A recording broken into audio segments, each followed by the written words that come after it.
Hello guys, welcome to the web coding. तो आज हम शुरू करने वाले हैं अपनी एक और नई वीडियो। और आज की वीडियो में हम पढ़ने जा रहे हैं टीएसए के डेट को हम डेटा साइंस मशीन लर्निंग में कैसे यूज करते हैं। तो टीएसए तो आप जानते ही होंगे, टाइम सीरीज एनालिसिस, जो हमारी प्लेलिस्ट चलती आ रही है। काफ़ी वीडियोस अपलोड हो चुकी हैं। अगर आपने हमारी पुरानी वीडियोस नहीं देखी हैं तो प्लीज़ देखिए, आपको ये टॉपिक तभी काफ़ी अच्छे से समझ में आ पाएगा। चलिए बिना किसी देरी के शुरू करते हैं अपनी वीडियो। तो हमारा इस जो टाइम सीरीज एनालिसिस हम यूज़ करते हैं डेटा साइंस में, उसमें काफ़ी सारे मॉडल्स होते हैं। उनमें से एक है हमारा अरमा मॉडल, उस ऑटो रेग्रेशन मूविंग एवरेज। तो ऑटो रेग्रेशन मूविंग एवरेज दो अलग अलग पार्ट से बना हुआ है। उसमें ए आर अलग अलग पार्ट है और एक एम ए अलग पार्ट है, जो हम पहले पढ़ चुके हैं। एक जो ऑटो रेग्रेशन और मूविंग एवरेज के नाम से जाना जाता है। तो इसके अलावा एक और मॉडल होता है जिसको बोलते हैं अरीमा मॉडल, और अरीमा मॉडल की फॉर्म है auto regression integrated moving average. तो इसके बारे में जानने से पहले हम इससे पहले पढ़ेंगे दो अलग फंक्शंस पढ़ेंगे, जो कि है हमारे कोरिलेशन फंक्शन। तो कोरिलेशन फंक्शन बेसिकली होता क्या है, जो हमें हमारे ग्राफ के अंदर जो भी हमारा डेटा है उसके अंदर हमें रिलेशन बताता है। तो ये रिलेशन बताने से देखते हैं कि इसके दो अलग अलग कौन से पार्ट हैं, जो अलग टाइप्स होते हैं, जो कि हमें रिलेशन बताने में मदद करते हैं। उसमें से एक है ऑटो कोरिलेशन फंक्शन। तो ऑटो कोरिलेशन फंक्शन हम इस एग्जांपल की मदद से समझने की कोशिश करते हैं। होता क्या है, ये हमारा नॉर्मल ग्राफ है और ये हमारा ऑटो कोरिलेशन फंक्शन का ग्राफ है। तो देखते हैं, तो इसमें क्या है, हमारा नॉर्मल ग्राफ है। इसमें हमारा एक डेटा पॉइंट है, एक पे यहाँ पे है, और फिर उसके बाद ये हम जैसे देख पा रहे हैं, ये जो सर्कल्स लगे हुए हैं, ये सब डेटा पॉइंट्स हमारे। तो जो हमारा ऑटो कोरिलेशन फंक्शन ये क्या करता है, ये हमारे जो डेटा पॉइंट्स के बीच में रिलेशन बताता है। ये मतलब पूरा डेटा सेट जितना भी है, सपोज करो इस वाले पॉइंट की रिलेशन देखनी है, तो इसमें क्या होगा, इसकी प्रीवियस वाली जितनी भी डेटा पॉइंट्स हैं उन सब के को देख के, उन सब को परख के, सबकी जानकारी लेके, उसके बाद ही ये हमें हमारे डेटा की, जो हमारा डेटा पॉइंट है उसकी रिलेशन बताएगा। तो ये ऐसे ही काम करता है। जैसे हम देख सकते हैं कि ये वाला पॉइंट 20 के से कुछ पहले, और हमारे जो पार्ट चार्ट में जो हमारा दूसरा ग्राफ है ये ऑटो कोरिलेशन फंक्शन का, उसमें ये यहाँ पे रिलाई कर रहा है। अब इससे पहले जो हमारा ये वाला जो डेटा पॉइंट था, वो हमारा डेटा पॉइंट की रिलेशन यहाँ पे बता दी कि इसके रिलेशन है वो यहाँ कहीं वेरी कर रही होगी 0.2 के आसपास। ये 0.2 का लाइन है, तो इसके आसपास कहीं वेरी कर रही होगी। तो ऐसे ही इसने इससे पहले वाला डेटा पॉइंट कहा था, ये 0 से ऊपर था, तो उसने 0 से ऊपर बता दिया कि हाँ इसकी रिलेशन बता दी कि ये वाला पॉइंट यहाँ पे होगा। तो आप देख रहे होंगे यहाँ पे हमें समझना, इस ग्राफ में समझना कितना मुश्किल हो रहा है कि हमारे डेटा पॉइंट्स कहाँ पे हैं। काफ़ी गंदे तरीके से बिखरा हुआ है सारे सारे डेटा पॉइंट्स यहाँ पे, लेकिन यहाँ पे कितने अच्छे लग रहे हैं देखने में, कितने इजीली समझ में आ रहा है हमें कि हाँ हमारे ये इस वाले डेटा पॉइंट की वैल्यू है वो इसकी इतनी है, इसकी इतनी है। काफ़ी अच्छे तरीके से समझ में आ रहा है। तो इसीलिए हम यूज़ करते हैं अपने कोरिलेशन फंक्शन को, जिससे हमें समझने में आसानी हो। एक दूसरा होता है हमारा, इसको बोलते हैं पार्शियल कोरिलेशन फंक्शन। तो partial correlation auto correlation function क्या होता है, इसमें ये भी कुछ मतलब ऑटो कोरिलेशन फंक्शन की जैसा ही होता है, पर इसमें एक चीज़ मतलब एक अच्छी सी ये होती है कि इसमें जो हमारा लैग होता है ना, जैसे हमने यहाँ पे देखा था कि हमने यहाँ पे देख दिया कि हमारी वैल्यू यहाँ पे आ रही है, लेकिन जो हमारा ग्राफ बन रहा था ना, उसकी ये जो हमारा एक जो लाइन बना रहे हैं, वो हमारे जिसके बीच दो डेटा पॉइंट्स के बीच में जो कहीं वैल्यू जो आ रही होगी, वो वैल्यू हम पता नहीं कर सकते। तो उसको हम लैग बोलते हैं कि जो हमारी जो लैग आ रहा है वो कितना है। तो यहाँ पे हमें वो जो बिना नॉइज़ की, जो एक मतलब नॉइज़ हो गया, जो मैं नॉइज़ ऐसी चीज़ें में से कोई वीडियो रिकॉर्ड करते हैं, तो जो नॉइज़ आता है, जो नॉइज़ को क्या रिमूव कर देते हैं, क्योंकि वो हमें चाहिए नहीं होता है। तो वो हमारी वीडियो को देखने में दिक्कतें करता है। तो ऐसे ही हम यहाँ पे जो लैग है, उसको लैग को रिमूव कर दे, मतलब लैग की वैल्यू जो रिमूव कर देंगे, उसके बाद जो वैल्यू आएगी वो निकालनी है। तो पार्शियल ऑटो कोरिलेशन में क्या होता है ना, ये इसके लिए हम जो लैग को देखने के लिए अच्छे तरीके से कि लैग कितनी वैल्यू कहाँ पे आ रही है, तो हम पार्शियल कोरिलेशन फंक्शन में क्या करते हैं, हम इसको छोटे पार्ट में देखते हैं। जैसे हमने यहाँ पे देखा था, हमारा जो डेटा था पूरा वो बहुत सारा था, मतलब हमने 100 वैल्यू ले रखी थी। यहाँ पे हमने 100 वैल्यू जो हमने टाइम दे रखा था हमने यहाँ पे, ईयर्स का कि हमने 100 वैल्यू यहाँ पे ले रखी थी कि हमारे 100 साल तक का हमें डेटा निकालना है। लेकिन हमने यहाँ पे क्या करा, हमने यहाँ पे देखा हमें 20 साल का डेटा ही देखना है सिर्फ, क्योंकि हमने यहाँ पे हमें अच्छी तरीके से लैग देखना था कि यहाँ पे कितनी लैग मतलब कितनी दिक्कत आ रही है, कितनी सारे जो प्रॉब्लम्स एरर्स आ रही हैं, तो वो चेक करनी थी। इसलिए हम पार्शियल ऑटो कोरिलेशन का यूज़ करते हैं। तो जैसे इसमें इसमें क्या करते हैं होता है, इसमें ये होता है, इसमें जैसे हमने यहाँ देख रहे थे कि यहाँ पे ये मतलब हमारा जो जो ग्राफ जो बन रहा था उसमें जो वैल्यूज थी वो ऐसे ऐसे इसने ऑटो कोरिलेशन में रिलेशन बता के इसने डिफाइन कर दी कि हाँ इसकी ऐसे ऐसे हो गया। लेकिन अब हम देख रहे हैं सिर्फ 20 वैल्यू के लिए, तो इसने सिर्फ जो डेटा जो बनेगा वो सिर्फ इतने इतने पार्ट का बनेगा ग्राफ, इतने 0 से लेकर 20 तक का। तो ये बिल्कुल अच्छे से समझ में आ पा रहा है कि हमें कितनी रिलेशन, इसकी जो रिलेशन है वो क्या कैसे क्या है, उसमें कितना लैग आ रहा है, कितनी एरर आ रही है, वो सब चीज़ देख पा रहे हैं आराम से। तो बस यही है auto correlation, partial auto correlation. तो चलिए फिर हम देखते हैं कि अरमा मॉडल और अरीमा मॉडल के बारे में क्या होता है और कैसे वो काम करता है। तो अरमा मॉडल पढ़ने से पहले हम एक चीज़ और देख लेते हैं, वो है जो होता है ऑटो रेग्रेसिव मॉडल, जो हमने अभी पढ़ा नहीं था। तो जो अरमा मॉडल में AR वाला जो पार्ट होता है वो ऑटो रेग्रेसिव मॉडल होता है, और ME वाला पार्ट तो हम ऑलरेडी पढ़ चुके हैं, मूविंग एवरेज वाला। तो पढ़ लेते हैं ऑटो रेग्रेसिव मॉडल क्या होता है। तो auto regressive model basically future predict करने काम, फ्यूचर प्रेडिक्ट करता है हमारा, फ्यूचर प्रेडिक्ट करता है हमारा पास्ट का जो हमारा डेटा है उसके बेसिस पे, जो पास्ट का डेटा है उसके बेसिस पे हमारा फ्यूचर प्रेडिक्ट करता है। तो ऑटो रेग्रेसिव मॉडल हमारा वही हुआ जो पास्ट के बेसिस पे फ्यूचर प्रेडिक्ट करता है हमारा, और इसे हम फॉरकास्टिंग के लिए यूज़ करते हैं।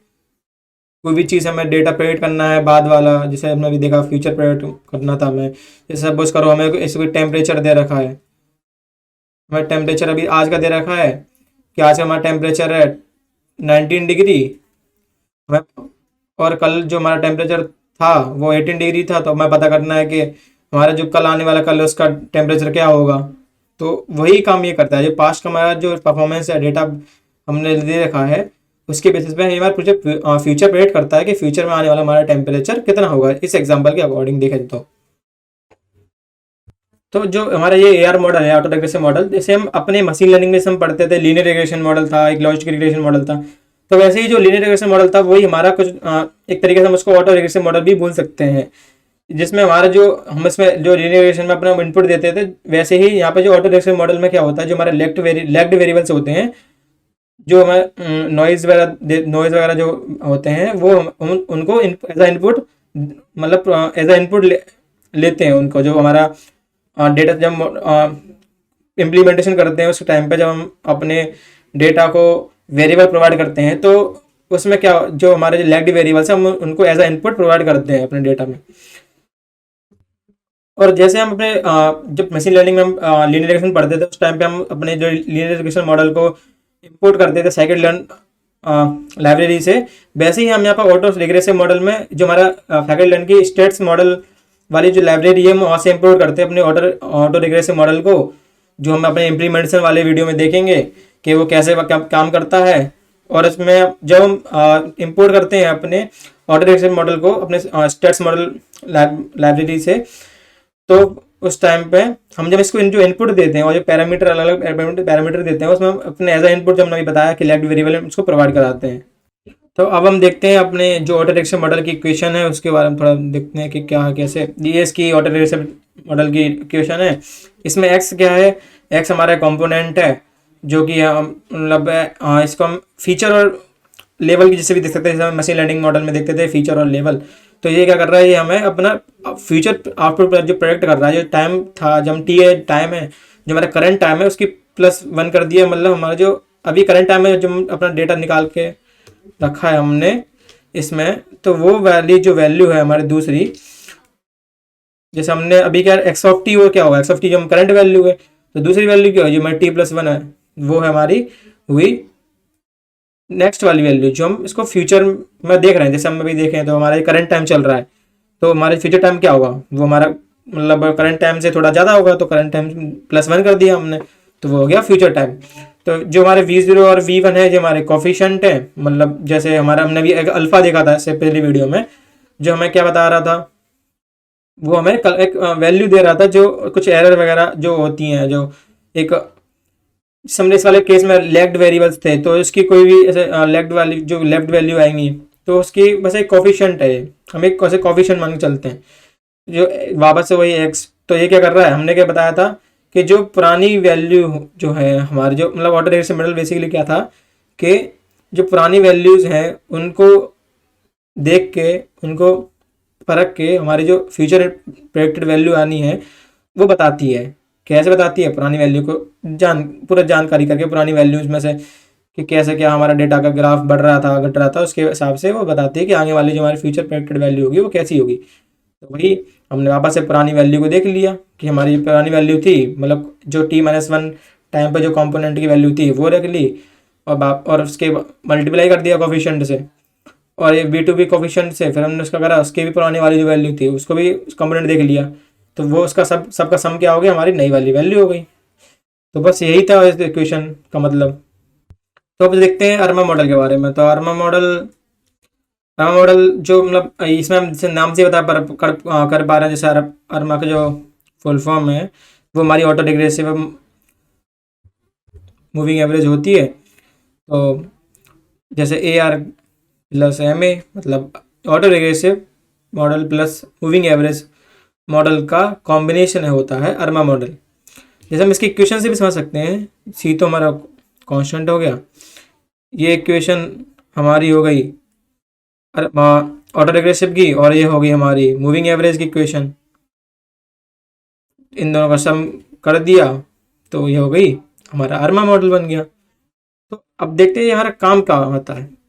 तो जो हमारे स्टेशनरी ऑब्जेक्ट्स होते हैं उसमें जो मतलब टाइम पे डिपेंडेंट नहीं होते, स्टेशनरी मतलब हो गया हमारे टाइम एनालिसिस के अंदर जो टाइम पे डिपेंडेंट नहीं होता, ये सब चीज़ हमने स्टेशनरी नॉन स्टेशनरी हमने ऑलरेडी अपने पुरानी वीडियो में कवर कर रखी है। तो आप एक बार वहाँ पे देख के आइए कि क्या होता है, तो आपको सही समझ में आएगा कि स्टेशनरी और नॉन स्टेशनरी हम क्यों ये सब वर्ड यूज़ कर रहे हैं यहाँ पे, उसका मतलब क्या होता है। तो स्टेशनरी ऑब्जेक्ट पर मतलब स्टेशनरी ऑब्जेक्ट में प्रेडिक्ट करने का मतलब प्रेडिक्ट करना सबसे बेस्ट होता है अरमा मॉडल से। अरमा मॉडल से हमें स्टेशनरी ऑब्जेक्ट प्रेडिक्ट करने हैं, स्टेशनरी टाइम के अंदर ऑब्जेक्ट प्रेडिक्ट करना है, तो अरमा मॉडल सबसे बेस्ट होता है।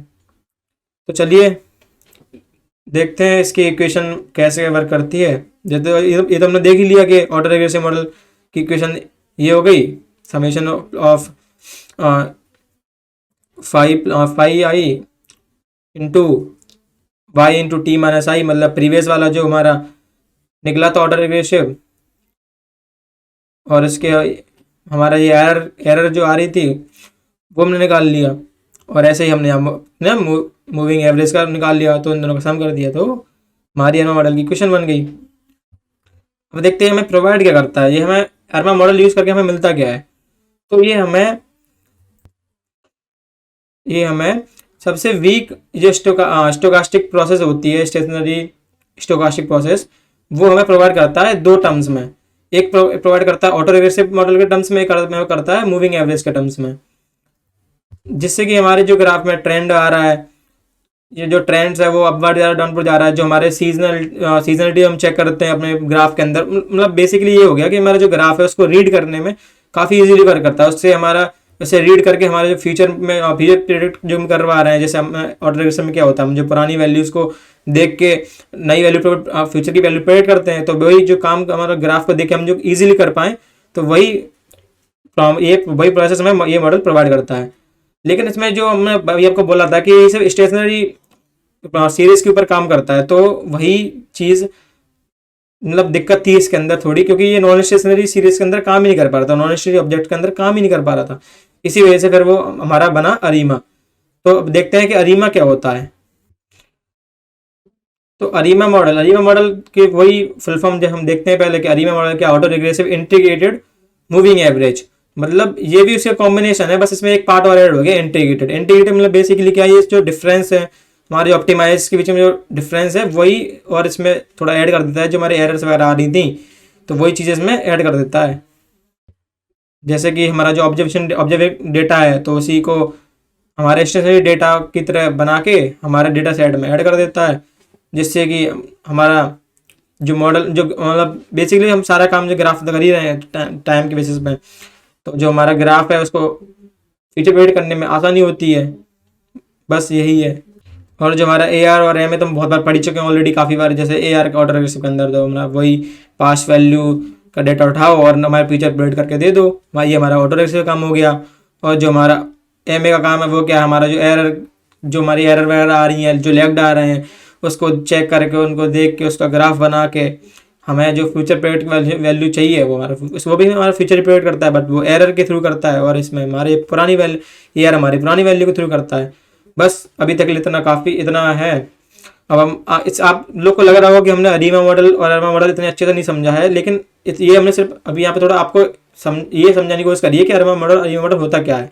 इसकी इम्प्लीमेंटेशन जो वीडियो हमारी जो आएंगी आगे, उसमें हम समझाएंगे, आपको अच्छे तरीके से समझ में आएगा कि आप इम्प्लीमेंटेशन के थ्रू, उसमें हम एग्जाम्पल्स के थ्रू समझाएंगे, इम्प्लीमेंटेशन थ्रू समझाएंगे कि अरीमा मॉडल होता क्या है। क्योंकि ये काफ़ी बड़ा टॉपिक है और इसको हम इतनी थियोरेटिकली नहीं समझ सकते, इसमें हम इम्प्लीमेंटेशन के थ्रू ही समझ सकते हैं।